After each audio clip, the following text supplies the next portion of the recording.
Você já deve ter ouvido falar de Ana Bolena, aquela mulher fascinante que conquistou o coração do rei Henrique VIII da Inglaterra a ponto de fazê-lo abandonar esposa, filha e até mesmo romper com a Igreja Católica para se casar com ela.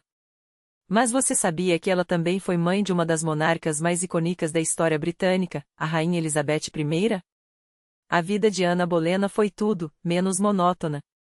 Inteligente, carismática e extremamente bem educada para os padrões da época, ela se destacava na corte não apenas pela beleza, mas por seu espírito afiado e paixão pela cultura francesa. Quando se tornou rainha, fez de tudo para preservar seu casamento e sua história está repleta de fatos intrigantes, mistérios e até lendas que persistem até hoje. Antes de mergulharmos nessa trajetória extraordinária, não se esqueça de apoiar este conteúdo com um like, se inscrever no canal e acompanhar nosso Telegram, o link está na descrição. Agora, prepare-se para uma história que vai muito além dos livros.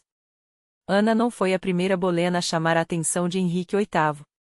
Sua irmã, Maria Bolena, já havia sido amante do rei antes dela. As duas, aliás, trabalharam juntas por anos na corte. Maria serviu a irmã de Henrique, Maria Tudor, que foi rainha da França, e chegou a ser amante do novo monarca francês, Francisco I, embora ele a tenha chamado, de forma desdenhosa, de a égua inglesa e a mula real. Mas o mais surpreendente é que Maria também teve um caso com Henrique VIII assim que voltou à Inglaterra, substituindo Elizabeth Bloom, mãe do único filho ilegítimo reconhecido do rei. O romance durou pouco mais de um ano, mas foi o suficiente para que, quando Henrique tentou se casar com Ana, a Igreja considerasse o relacionamento um possível caso de incesto, já que ele havia se envolvido com duas irmãs. O rei teve que pedir uma dispensa especial ao Papa, um detalhe irônico, considerando que, mais tarde, usaria justamente a questão do parentesco com a primeira esposa, viúva de seu irmão, para anular seu casamento. Após o casamento, no entanto, a paixão de Henrique por Ana esmoreceu rápido. Desconfiada e determinada a manter seu poder, ela criou uma rede de espiões para monitorar os passos do marido, chegando até a incentivar outras mulheres a se tornarem suas amantes não por generosidade, mas para controlar com quem o rei se envolvia. Afinal, inimigos poderiam usar essas relações para virá-lo contra ela. Entre as cúmplices estava até uma prima, mas essa estratégia acabou se voltando contra Ana, o ciúme a consumiu, deteriorando ainda mais seu relacionamento com Henrique. Os rumores mais escandalosos, porém, vinham de seus oponentes. Dizia-se que Henrique teria se deitado não só com Ana e Maria, mas também com sua mãe, Elizabeth Bolena. Uma courtiã chegou a espalhar que o rei teria tido relações com as três mulheres da família. Já um padre católico, Nicholas Sander, que odiava Ana por seu apoio à reforma protestante, chegou a afirmar que ela seria, na verdade, filha ilegítima de Henrique com Elizabeth. Embora não haja provas de que o rei tenha de fato se envolvido com a mãe de Ana, o fato é que ele manteve casos com ambas as irmãs. Ana também foi acusada de conspirar contra Catarina de Aragão, primeira esposa de Henrique e tia do poderoso imperador Carlos V. Quando Catarina finalmente faleceu, em janeiro de 1536, o embaixador espanhol relatou que Ana vestiu amarelo, cor da alegria, não do luto, celebrando o fim de uma rival que poderia arrastar a Inglaterra para uma guerra. Henrique, por sua vez, viu na morte de Catarina a chance de se livrar de uma ameaça diplomática constante. Um detalhe curioso, na sua coroa em 1533, Ana usou a coroa de São Eduardo, tradicionalmente reservada aos monarcas homens. Quando Henrique e Catarina se casaram, foi ele quem deveria usá-la, mas, no fim, apenas Catarina levou a coroa destinada à consorte. Ao escolher a peça mais nobre, Ana deixou claro que ela e sua filha, a futura Elizabeth I, eram a verdadeira família real. Mais tarde, ganhou uma coroa feita especialmente para ela, mas o símbolo já estava lançado. Antes mesmo do casamento, Henrique fez de Ana uma nobre por mérito próprio, concedendo-lhe o título de Marquesa de Pembroke, algo incomum, já que a maioria das mulheres da aristocracia herdava seus títulos de pais ou maridos. Esse gesto não era apenas simbólico. Ana precisava de um status elevado para acompanhar Henrique em visitas oficiais, como ao rei Francisco I, rival da Inglaterra. Com isso, ela se igualou ou até superou muitos nobres homens do reino. Henrique presenteou Ana com as joias mais magníficas da corte e chegou a pedir que Catarina devolvesse as pedras da coroa, mas a rainha se recusou. No fim, porém, nem o luxo nem o poder a salvaram. Ana Bolena foi uma das duas esposas executadas por Henrique VIII, ao lado de sua prima, Catarina Howard. Sim, elas eram parentas. A mãe de Ana, Elizabeth Bolena, era filha de Thomas Howard, segundo Duque de Norfolk, que teve muitos filhos, incluindo Edmund, pai de Catarina Howard. Apesar da diferença de idade, Ana era cerca de 23 anos mais velha, as duas estavam ligadas por laços de sangue, ironicamente, pelo mesmo destino trágico. Criada nas cortes mais sofisticadas da Europa, Ana desenvolveu desde cedo um talento excepcional para a diplomacia. Em 1513, serviu Margarida da Áustria, regente dos Países Baixos, aprendendo as nuances do poder quase aos seus pés.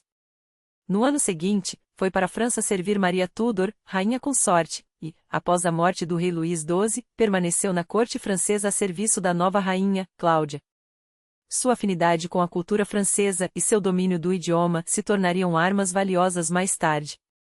Ana sempre mirou alto, especialmente quando o assunto era casamento. Nos anos 1520, noivou com Henri Percy, herdeiro do condado de Northumberland, um feito impressionante para a filha de um mero diplomata. Mas seu verdadeiro objetivo era o trono e, para isso, usou todas as suas conexões, inteligência e ambição. O resto, como se diz, é história. Uma história de poder, paixão e um final que ecoa até hoje. O romance de Ana com Henri Percy, embora testemunhado, o que na época equivalia a um compromisso quase legal, foi abruptamente interrompido. O problema? Percy já estava prometido a Mary Talbot, filha de um dos homens mais poderosos da corte, o cardeal Thomas Wolsey, braço direito e conselheiro mais influente de Henrique VIII. Quando Wolsey descobriu a ligação, agiu com rapidez e crueldade. O noivado foi anulado, Percy foi humilhado publicamente, e Ana, mais uma vez, viu suas ambições serem esmagadas pelas mãos de quem detinha o poder. Mas havia algo mais sinistro por trás daquele fim abrupto. Rumores persistentes sugerem que o próprio Henrique VIII pode ter orquestrado a separação. Afinal, o rei já havia notado a jovem Bolena e quando Henrique VIII desejava algo, poucos ousavam se interpor. Ana, por sua vez, nunca perdoaria Wolsey por lhe ter roubado não apenas um amor, mas a chance de um futuro seguro. Essa vingança, no entanto, viria mais tarde, de uma forma que nem mesmo o cardeal poderia imaginar. Criada nos salões mais refinados da Europa, Ana servirá como dama de companhia para algumas das mulheres mais poderosas do continente, incluindo Maria Tudor, irmã de Henrique VIII e rainha da França.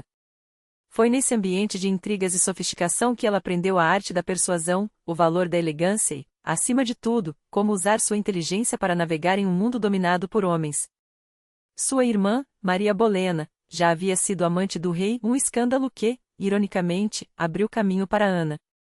Mas enquanto Maria foi descartada como um capricho passageiro, Ana tinha planos muito maiores. Elizabeth I, a filha que nasceria dessa união tumultuada, herdaria mais do que os olhos escuros e a teimosia da mãe. Embora Henrique VIII tenha condenado Ana à morte e tentado apagar sua memória, a jovem rainha nunca esqueceu. Em um gesto silencioso de rebeldia, Elizabeth usava seus longos cabelos ruivos soltos, um privilégio reservado apenas às mulheres solteiras ou às rainhas viúvas, como se desafiasse o mundo a questionar sua legitimidade. E embora poucas vezes falasse abertamente sobre Ana, carregava consigo lembranças discretas, um anel com miniaturas de ambos, o falcão dos Bolena como emblema pessoal, e a frase é sempre a mesma, um devoto lema que ecoava a resiliência de sua mãe. Mas Ana não era apenas uma figura trágica. Ela era uma estrategista brilhante. Enquanto Henrique VIII rompia com Roma para se livrar de Catarina de Aragão, Ana não apenas apoiou a reforma, ela a impulsionou. O embaixador espanhol, horrorizado, a chamou de a mais luterana que o próprio Lutero. Junto de Thomas Cromwell, ela protegeu reformadores, influenciou a nomeação de bispos progressistas e, em 1534, presenteou o rei com um presente de ano novo que era pura ostentação, uma fonte de prata dourada, obra-prima de Hans Holbein, o Yolger. Era um lembrete sutil de que, além de beleza, ela trazia riqueza e cultura para a corte. Seu gosto por extravagância não parava por aí. Em 1532, presenteou Henrique com uma lança para caça de javalis, um símbolo não apenas de sua atenção aos desejos do marido, mas talvez uma provocação velada à sua masculinidade. Afinal, Ana sabia como jogar o jogo. E embora não fosse considerada a mulher mais bela da corte, o embaixador veneziano a descreveu com uma franqueza cruel, nem alta nem baixa, pele escura, pescoço longo, boca larga, seios não muito firmes, ela compensava com um carisma inegável. Seus olhos negros, intensos e expressivos, eram sua arma mais poderosa.